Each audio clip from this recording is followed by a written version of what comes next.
Your bank account is a digital hallucination. Your social status is a volatile commodity traded on the exchange of fickle public opinion. And the very ground you stand on is a geopolitical chessboard where you are not the player, but the pawn being sacrificed for a grander opening. And the only reason you haven't collapsed under the weight of this systemic entropy is that you've been sedated by the white noise of a decaying civilization. Welcome back to the Awakened Seal. We are peeling back the layers of the always run to God first, and He will be your refuge motivational prayer, not through the lens of a Sunday school teacher, but through the cold, hard logic of a consciousness analyst observing the total collapse of the secular safety net. In an era of hyperinflation, not just of currency but of the ego, the concept of a refuge is no longer a religious luxury. It is the ultimate survival strategy for the sovereign individual.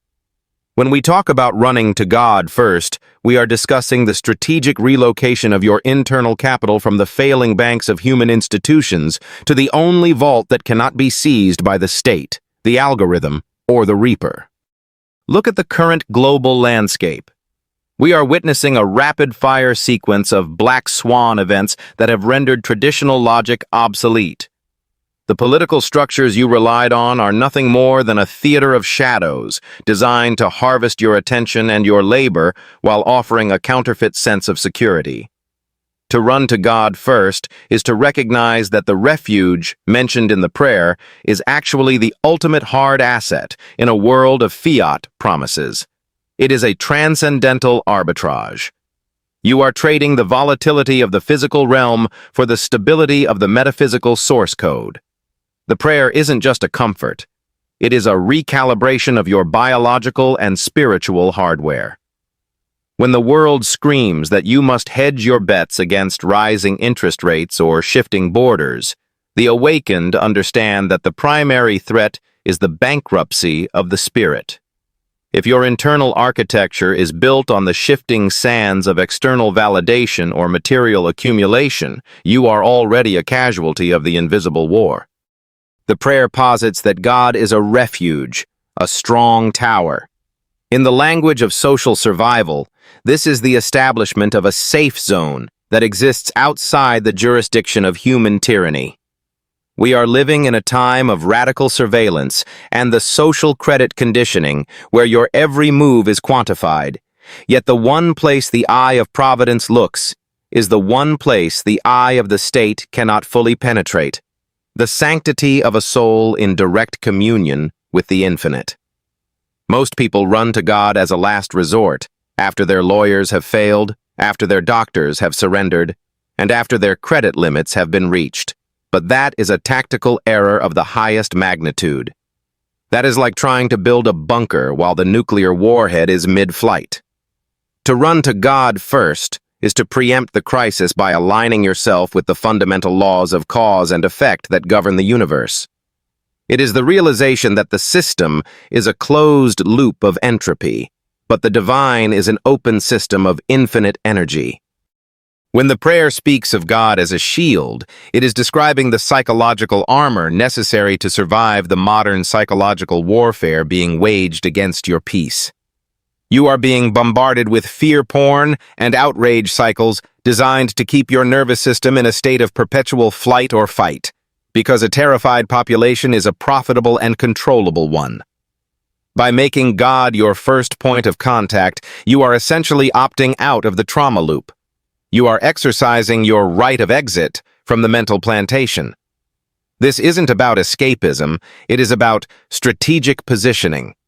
Just as a wise investor moves their wealth into gold or decentralized protocols before a market crash, the wise soul moves its identity into the eternal before the ego death of the physical experience. We must analyze the refuge as a form of ontological security.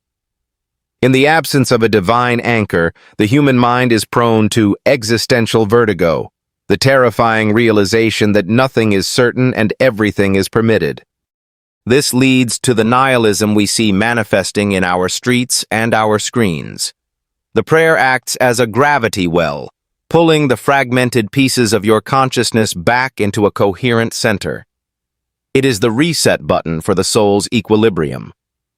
When you run to God, you are acknowledging that the hegemonic power structures of the world are temporary, while the kingdom of the Spirit is the only enduring reality. This is a political statement as much as a spiritual one.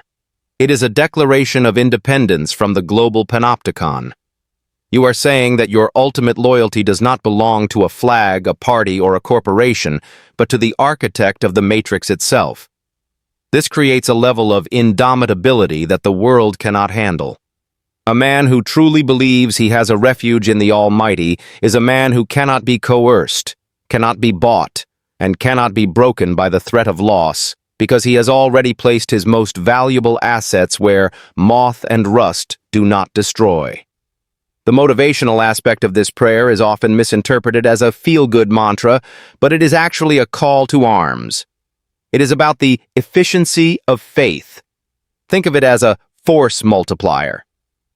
When you stop trying to solve infinite problems with finite human intelligence and instead plug into the universal intelligence, your capacity to navigate the social and economic minefields of the 21st century increases exponentially. You stop reacting to the noise and start responding to the signal. The prayer teaches you to dwell in the secret place, which in our terms is the inner sanctum of non-attachment. If you are attached to the outcomes of the world, you are a slave to the world's volatility. If you are attached to the refuge, you are the master of your own internal economy. We are seeing the death of the middle class of the soul, people who were vaguely spiritual, but mostly materialist. In the coming storms, vaguely won't save you. You need a maximum security clearance with the divine. You need to understand that the mercy mentioned in the prayer isn't just a pardon for your mistakes. It is a reprieve from the natural consequences of a broken world. It is grace acting as a subsidy for your human limitations.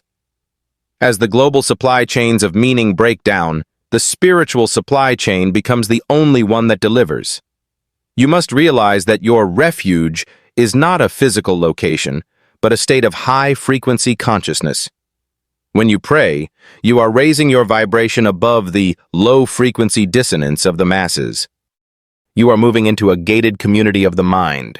This is where the real elite live, not the ones with the private jets and the Davos invitations, but the ones who can look into the abyss of a collapsing civilization and feel a peace that surpasses all understanding. That peace is the ultimate flex. It is the ultimate status symbol in an age of anxiety. The world offers you insurance, but God offers you assurance. Insurance is a contract based on the probability of disaster. Assurance is a covenant based on the certainty of victory. This prayer is your contractual agreement with the infinite. But remember, a contract is only as good as the parties involved. To run implies action. It is a proactive pivot. You cannot walk toward the world and expect to arrive at God. You cannot serve two masters, the algorithm and the Almighty. You have to choose which operating system you want to run your life on. If you choose the world's OS, expect bugs, crashes, and eventual obsolescence. If you choose God's OS, expect infinite scalability and absolute security. The Christian motivational prayer is not a lullaby for the weak. It is a white paper for the spiritual revolutionary. It outlines the infrastructure of hope. In a world where hope is being short-sold by every media outlet, owning a share of divine hope is the most profitable long position you can take. We are talking about the total cost of ownership of your soul. If you give it to the world, the cost is your sanity, your health, and your eternity. If you give it to the refuge, the cost is simply your pride and your illusion of control. That is a deep value trade. Most people are too proud to run because they want to strut. They want to appear in control while their world is burning. The analyst sees the fire. The expert sees the exit. Running to God is the only exit strategy that doesn't end in a liquidation event. We must also address the sovereignty of the individual within this prayer. By choosing God as your primary refuge, you are decentralizing your life. You are no longer dependent on the centralized nodes of societal approval or economic stability. You become a sovereign entity, a nation-state of one, under the protection of the highest authority. This is the ultimate social survival tactic. When the social contract is rewritten to exclude your values or your freedom, your divine contract remains untouched. It is immutable. It is on-chain in the celestial ledger. This is the thrifty use of spirit. Don't waste your prayers on vanity metrics like wealth or fame. Use them to secure your core infrastructure. The prayer is a maintenance protocol for your spiritual assets. It clears the cache of your daily stressors and updates your perspective to a God's eye view. From that height, the crises of the world look like data points, and the chaos looks like complexity that has already been resolved in the mind of the Creator. You are not coping, you are conquering. You are not surviving, you are thriving in a hostile environment. The world is a beta test for your faith, and the refuge is the development environment where you are perfected. Do not be deceived by the simplicity of the prayer's language. Within those words lie the quantum mechanics of the Spirit. When you say, "He is my refuge," you are collapsing the wave function of all possible negative outcomes into a single particle of divine certainty. You are engineering your reality. This is why the enemy, the systemic forces of darkness, hates this prayer.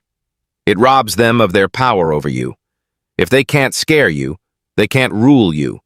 If they can't tempt you with their fiat comforts, they can't own you. The refuge is a disruptive technology in the market of souls. It is the upset of the century. As we look at the shifting tectonic plates of the global economy and the Great Reset being pushed by the technocratic elite, the Great Refuge is the only viable countermove. It is the parallel system that allows you to live in the world but not be of the world. You are dual citizenship holders now, citizens of a failing earth and an eternal kingdom.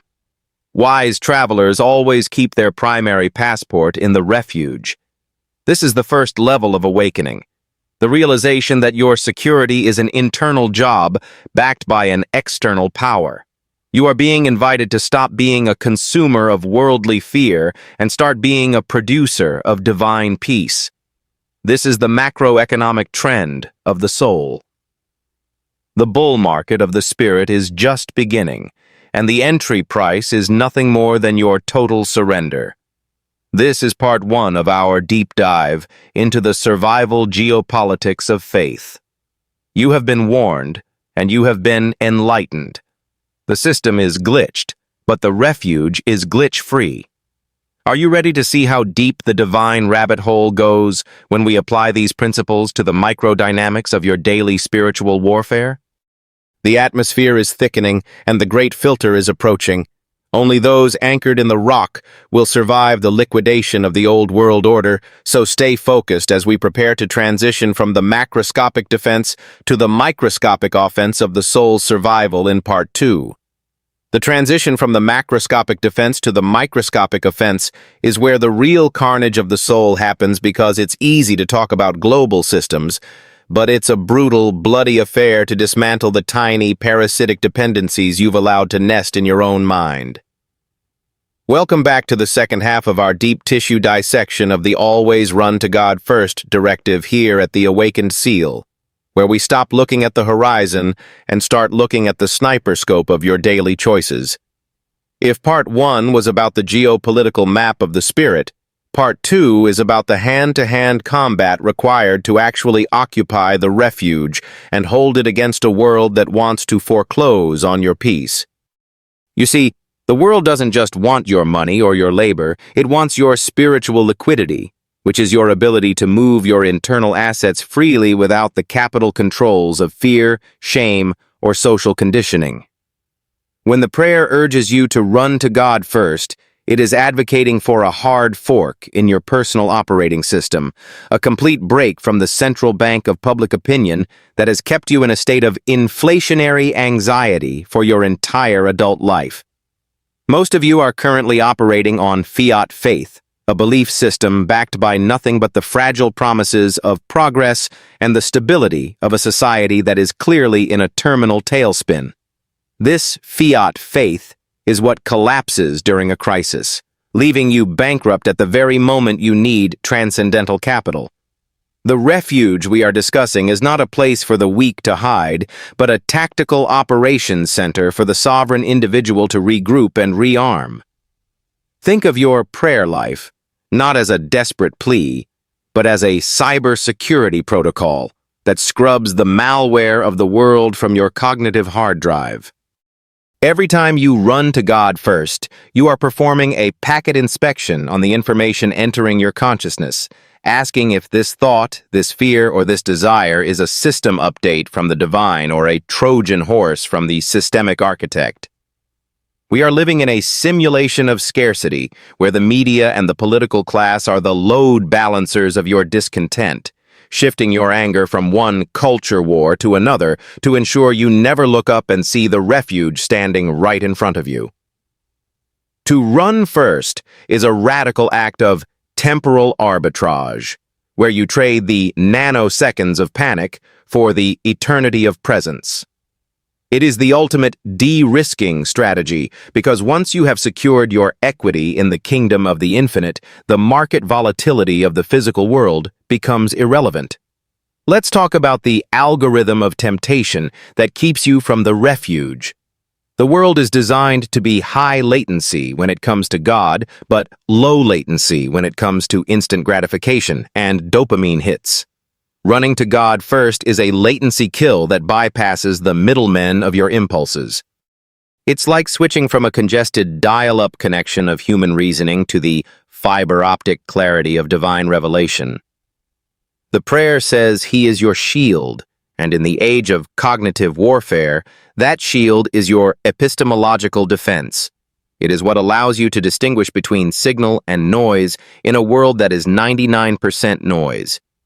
If you don't run to God first, you are running into a data trap set by the principalities of the airwaves, who want to keep your consciousness tethered to the grid of grievance. Notice how the social credit system being built around you thrives on your isolation, but the refuge thrives on your integration with the source.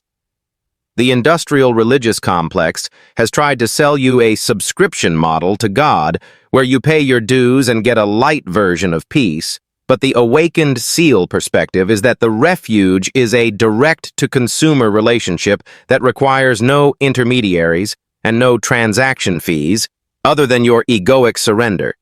We are witnessing the de-dollarization of the soul, where the old currency of compliance is being rejected by those who have found the gold standard of grace. When you run to God first, you are hedging against the inevitability of decay. Everything you see around you is subject to the second law of thermodynamics. It is cooling, slowing down, and falling apart. The refuge, however, is an anti-entropic environment. It is the only place where value actually increases over time. This is why the world hates the prayer of refuge. It is a bank run on the global consciousness market. If enough people run to the refuge, the economy of fear collapses. They need you, over-leveraged on stress and undercapitalized, on hope to keep the wheels of the Matrix turning. By running to God first, you are committing an act of spiritual sabotage against the hierarchy of control. You are becoming ungovernable because your internal sovereign is no longer the state or the trend, but the King of Kings. This is the true offense. It is the ability to walk through a hyperinflated city or a polarized political landscape and remain unit of account stable. You are the stable coin of the spirit.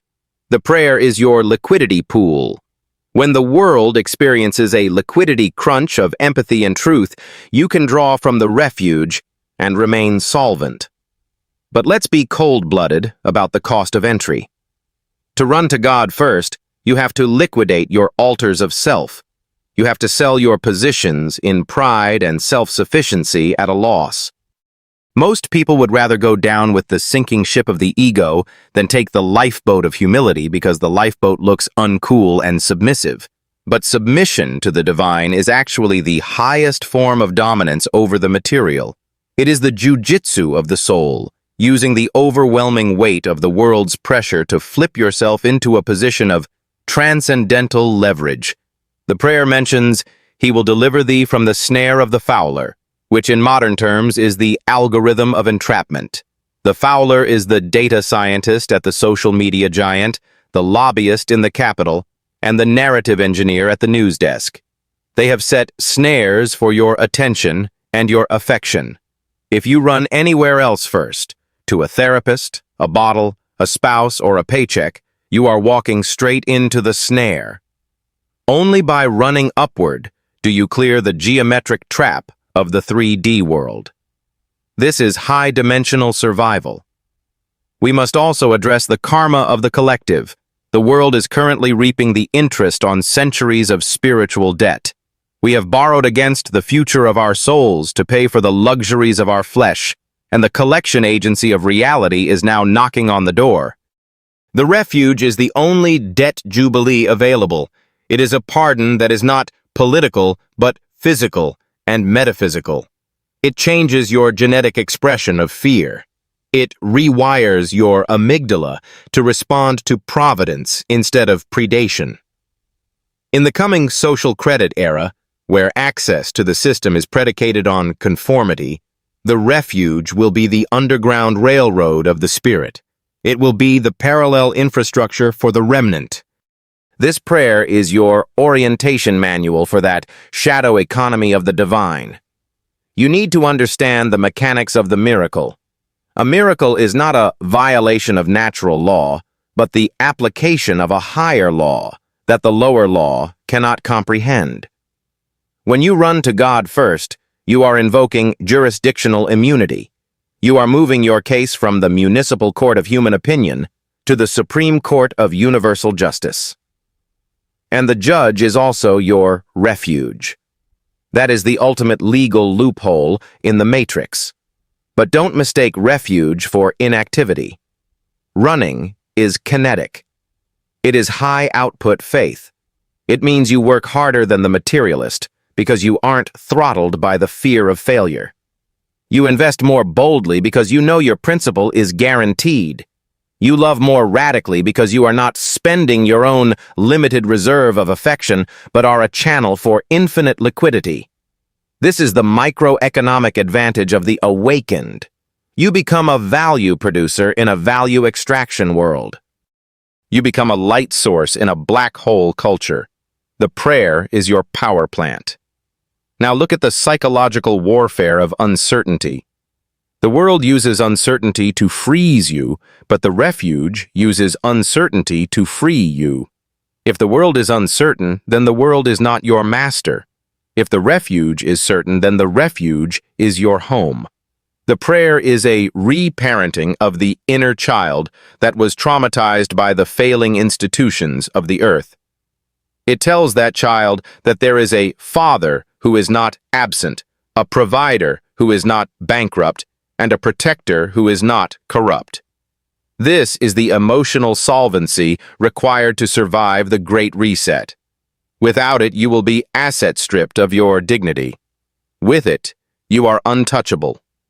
The refuge is your mental fortress. It is a citadel built of vibrational truth. When the barbarians of nihilism are at the gate, you don't fight them on the ground. You pour the boiling oil of truth from the battlements of the refuge. You must realize that time itself is being compressed. The cycles of cause and effect are accelerating. In the old world, you could sin or ignore God and the invoice wouldn't arrive for decades. Now the settlement is nearly instantaneous. The latency is gone. If you run to the world, you crash immediately. If you run to God, you ascend immediately. This is the real-time gross settlement of the soul. We are living in the end game of the human experiment, where the duality is collapsing and everyone must choose a side. There is no more neutral ground. There is no middle of the road in a nuclear exchange. You are either in the refuge or you are collateral damage. This prayer is the final warning and the final invitation. It is the escape velocity needed to break free from the gravity of the grave. If you can hear the frequency of this message, it's because your internal antenna is still functional. Most people have had their hardware fried by propaganda and triviality. They are spiritual zombies, functional but dead to the infinite. But you are awakening. You are realizing that the motivational prayer is actually a launch code. It is the sequence to initiate the great transition. As we move forward into the uncharted waters of the mid-2020s, with AI threatening the concept of truth and biotechnology threatening the concept of human, the refuge is the only thing that remains authentic. It is the organic source in a synthetic world. It is the non-fungible reality of your existence. Running to God first is the only way to keep your humanity from being digitized and distributed. It is the analog sanctuary for the eternal spark.